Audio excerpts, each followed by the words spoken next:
logical, but it won't pass politically to take that. They will consider this that you're not really concerned. But what I do instead, even though I'm not saying that what you're saying is wrong, what I'm saying is that there's an alternative. I don't believe the government should be involved in giving us our privacy or our safety. And the government doesn't give us our safety in our houses or our building or our farms or our business establishment or our chemical plants. But on the airplanes, if the airlines were responsible, there is technology available now that every individual could be issued something no bigger than a cell phone, and it would be your identification badge. The airline can have that registered. So they say, oh, I know your little gadget there belongs to Ron Paul, so I want you to put your fingerprint on it. You put your fingerprint on it, and they get the recording. They have no record of your fingerprint, no records kept. The government doesn't know anything about it, but I'm a frequent flyer, but I have my passport. I have a card, which I have voluntarily gotten. It's a corporate passport. Only I can turn that ID badge on, and that technology is available. So that at least would take care of 90%. Even if you didn't fly a whole lot, you could get pre-screened for this. That's what I would do if I was running the airlines. I wouldn't say, oh, anybody come on, I'd be very careful, But, Congressman, we know what's really happening. Take Austin, Texas. $150 million spent on Capital Metro that 1% of the city rides at a cost of over $35 per ride. The person pays $2. And $70 million is spent on Austin roads. So more than double the money is spent because the government gets to control the buses than what all the rest of the people are using cars. They only get half of the money or less of their own tax money. And it's the same thing with big government. Big government with revolving doors, with Homeland Security people, they're all making money as consultants. They recommend the body scanners and the surveillance, and then they make money off of it. It's criminal. Yeah, there's no doubt about it. When I heard that thing about Chernoff, it's hard to believe. Somebody was interviewing him like, oh, by the way, I know you run this, and how did you guys know that this was so important? It was like he was really smart that he figured this out. It wasn't like, is there a conflict of interest? And that question never even came up when he was being interviewed. Well, that's like in Congress, whenever Paulson, the head of the Treasury, they'd say, well, you got tens of millions of dollars of your own bailout money. And he'd say, I gave myself a waiver. Yeah, it made it legal, huh? I mean, can I give myself a waiver, Congressman, to rob banks?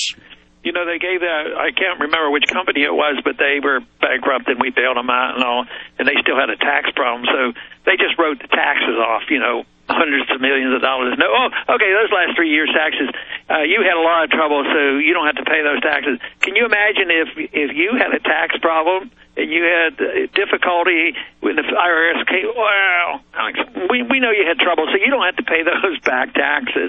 But that's the way the system works, unfortunately. Sir, Dr. Ron Paul, Congressman Ron Paul, joining us. Got about 8 minutes left here. Sir, I saw a Bloomberg report where Goldman Sachs is arming its employees literally against the public with pitchforks.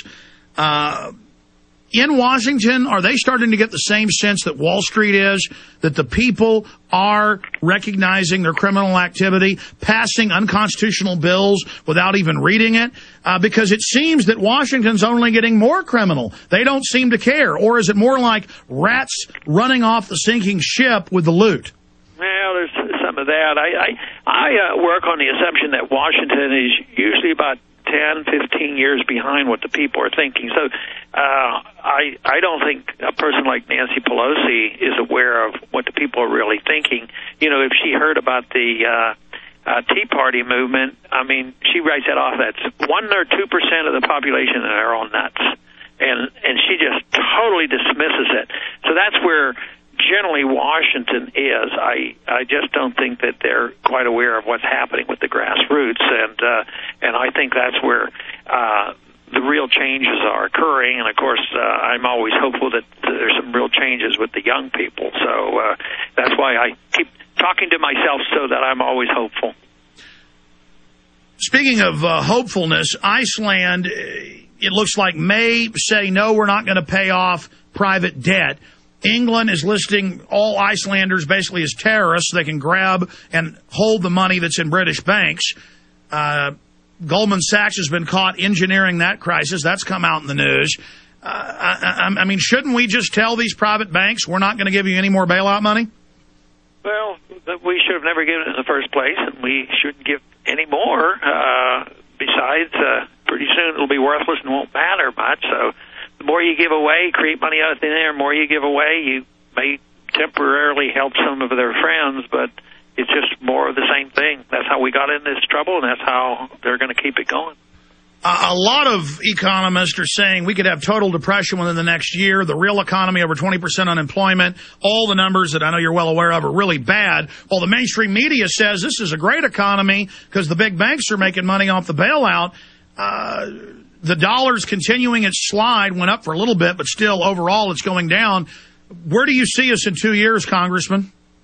I think we're going to be much poorer as a nation. I think unemployment rates are going to stay very high. I think by 2 years it'll be acknowledged that there was no recovery.